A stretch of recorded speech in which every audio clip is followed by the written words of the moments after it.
CPIM Bishalgarh মহকুমা কমিটির উদ্যোগে কেন্দ্রীয় বাজেটের বিরুদ্ধে প্রতিবাদ সভা অনুষ্ঠিত হয় অফিসটিলা সিপিএম মহকুমা কার্যালয়ের সামনে সোমবার দুপুর 2:30 জানা যায় কেন্দ্রীয় বাজেটের বিরুদ্ধে প্রতিবাদ জানিয়ে সিপিএম বিশালগড় মহকুমা কমিটির সামনে সোমবার দুপুরে অনুষ্ঠিত হয় এক প্রতিবাদ সভা। এই দিনের এই প্রতিবাদ সভায় উপস্থিত ছিলেন বিশালগড় বিধানসভা কেন্দ্রের প্রাক্তন বিধায়ক তথা ত্রিপুরা রাজ্যের প্রাক্তন অর্থমন্ত্রী বানুলাল সাহা, উপস্থিত ছিলেন সিপিআইএম বিশালগড় মহকুমা কমিটির সম্পাদক পার্থপতি মজুমদার, উপস্থিত ছিলেন সিপিআইএম রাজ্য কমিটির সদস্য সিদ্দিকুর রহমান, রেহানা বেগম সহ সিপিআইএম বিশালগড় মহকুমা কমিটির নেতৃত্বরা। এদিনের এই প্রতিবাদ সভায় কেন্দ্রীয় বাজেটের বিরুদ্ধে তীব্র প্রতিবাদ এবং ধিক্কার জানান সিপিএম কর্মী সমর্থকরা। কেন্দ্রীয় সরকারের বাজেটে শিক্ষা ব্যবস্থা, কর্মসংস্থানের বাজেট নাই কেন?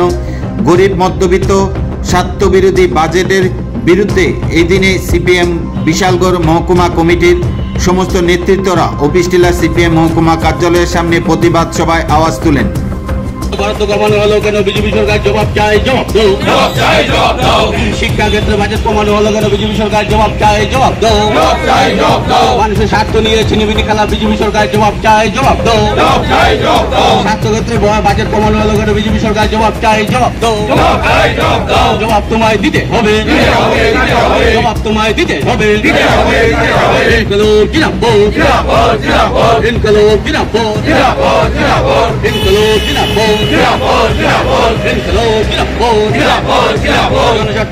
জনস্বার্থ বিরোধী বাজেট মানছি না, মানবো না।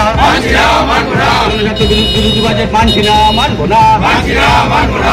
টাকার বরাদ্দ কমানো হলো কেন? বিজেপি সরকার জবাব চাই, জবাব দাও।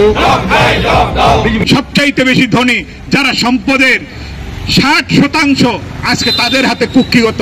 এটা আমাদের কথা না, অক্সফাম বলে আন্তর্জাতিক স্বীকৃতপ্রাপ্ত যেই সংস্থা যারা এই বিষয়ে গবেষণা করে, এই 24 সালের তারা রিপোর্ট দিয়েছে 26 তারিখ।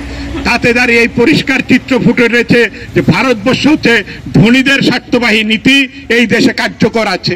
কেন্দ্রীয় বাজেটের বিরোধিতায় আমরা মানুষকে বলবো, এই জন্য আপনারা পথে নামুন।